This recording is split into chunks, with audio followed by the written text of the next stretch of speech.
Matt Knicks here giving you a recap of tonight's game. Let's just get right to it, man. Not even gonna waste your time, man. This game right here, man, was another one of those game, especially down the wire, man. Like it was like we kind of snuck out of there with a win, and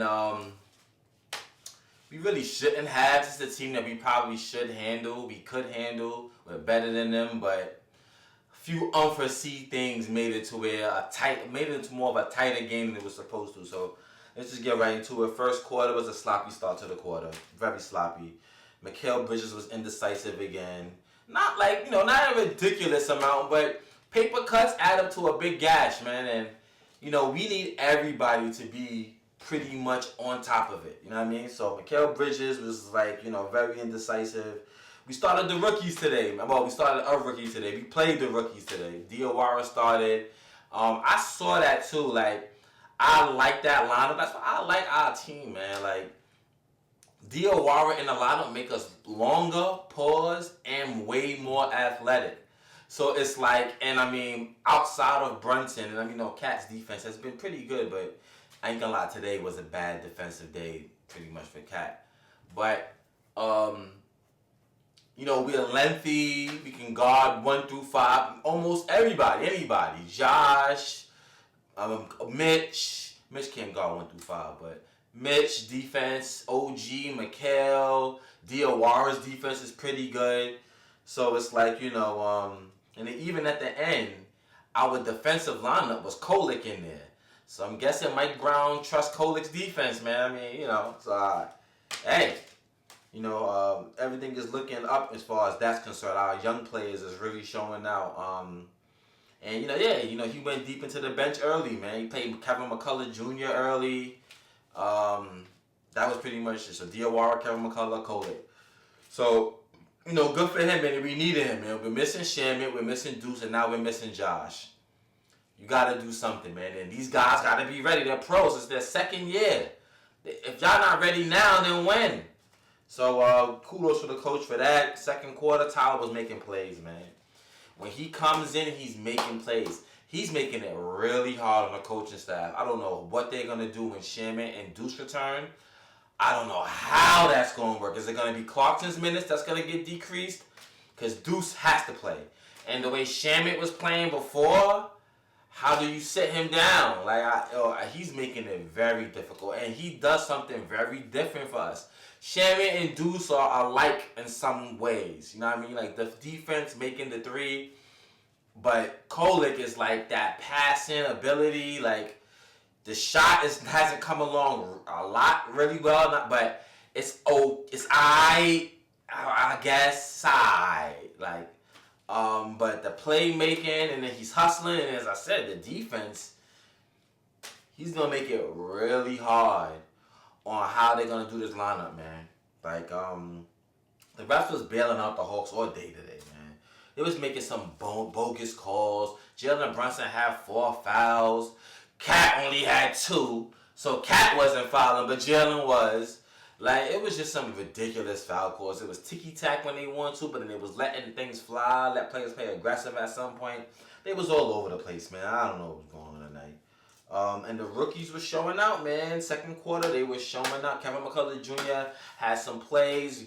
He saves the ball out of bounds. He made some open threes. He got some good key rebounds. Tyler Kolick again with the passing. And we finished real good to that second quarter, leading to the second half. Third quarter, it was a good start to the third. Mikal started to be a little more aggressive. You got Trae Young guarding you, man. He's guarding you. You got to take advantage of that, man. If not him, then who? Who is the guy you going to take advantage of, man? Come on, Mikal. You better than this, bro. You better than this, man. I'll get it. For synergy purpose, I said this before in prior videos. Mikal is perfectly okay with being number 4th option. And for synergy purposes, that's cool. It works out. No one's not arguing. No one feels slighted. No one's not, being demonstrative and, messing up the whole idea of the team for themselves. No one's not being selfish. That's cool. But at moments where people don't got it because Jalen didn't have it all game today, you got to step up, man. And sometimes when you look at Mikal Bridges' numbers at the end of the game, you go, no, he played all right. Not when you watching him, man. But sometimes at the end of the game, it shows up he'll finish with 18 points. But let's be real, man. It's Mikal Bridges. He's getting like 17, 18, 19, 20 a year. I need you to get 22, 23 a game. I need you to be taking 15 shots. So, he started to be aggressive, man. Kudos to him for that third quarter. This was Cat's game. The reason why we won this game today was because of the rookies playing them their hearts out. OG making timely baskets. Jalen making timely baskets for sure because he struggled all game. But Cat dominated the whole game on the boards, putbacks, making in threes, making his free throws. He dominated. So Cat was getting aggressive. He was getting to the line a whole lot. They was hacking him all day. They couldn't guard him.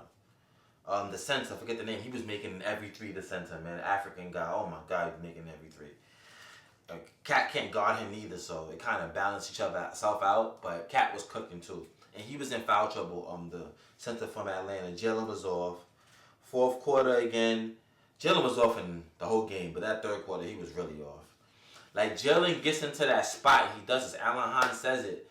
He gets into that vibe where he's kind of like trying to show out his defender. He wants to show you can't guard me. And he gets that way with Jalen Daniels. He gets that way with one of the Thompson on Detroit. He gets that way with Suggs and Orlando. Certain players, it's like if they're guarding him good, he shows his hand by trying to show they can't guard him.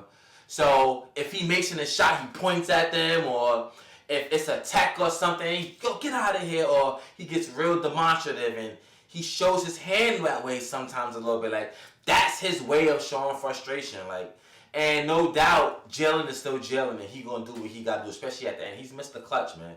So I don't worry about him. It's not a big deal, but I see that he does that a lot, man. And I know they see that he does that. You know what I mean? Because Daniels was doing a decent enough job with him a little bit. All of them were, to be honest with you. Walker was, Shea Gilgeous-Alexander's cousin, I forget his name. He was doing a good job on him, so Jalen, man, gotta not tip his pitches with that sometimes, but it don't stop him though. So because he showed up late, man. That fourth quarter, Cat was wilding, but then Jalen showed up late. Big baskets, big three, big two. He showed up, man, in that second quarter. Kevin McCullough Jr. made a good key shot. They stuck him in the game at the end as one of the defensive, for our defensive lineup. So the coach believed him in that sense as well. Really good. And OG had that clutch steal. OG always get the clutch steal, man. The late game steal. Jalen Brunson is the late game shot maker. OG is the late game defensive stopper. He always gets a steal at the end of the game, man. He's clutch with that. Oh man, you want to trade him for Giannis and Cat? Man, I hope that conversation is over with now. I hope that we bury that. Only player that I want to trade Cat and OG in them for. If we get Jokic, I'll get a Jokic. 56, 16, and 17, whatever the ridiculous 2K numbers was. I'll do Jokic. Giannis, you could keep him, man. You could keep him. But we sunk it in at the end of the game, man. We kind of we willed our way through, man. You know what I mean? It looked grim a little bit. It was we gonna pull this out. I don't doubt them, but is this gonna catch up to us playing with our food? Because we played with our food a little bit. Jalen was struggling, but we just playing with our food a little bit. We had 5-6 possessions in that fourth quarter where we come down offensively and don't get a basket. And they didn't get a basket either sometimes, but we're not getting a basket. And then they end up getting a 3, and then we're only down 1. We're only up 1. So it's we gotta get that, we gotta get that rectified. But it was really an off night for Jalen, so that's really why it was a lot more closer than it was. But we got the win, man. We got the win. Trae Young did struggle a little bit too, but they locked him down, man. He's coming from an injury, so. But it was a good win, man. Good win. Win is a win. Hey, I ain't complaining, man. You know what I mean? I'm not going to nitpick this one too much. Yeah. Happy with it, man. Good one, man. So, Mad Knicks here. I want you guys like, comment, subscribe. Let me know if my assessments is off. Let me know if I'm bugging. And we up out of here, man.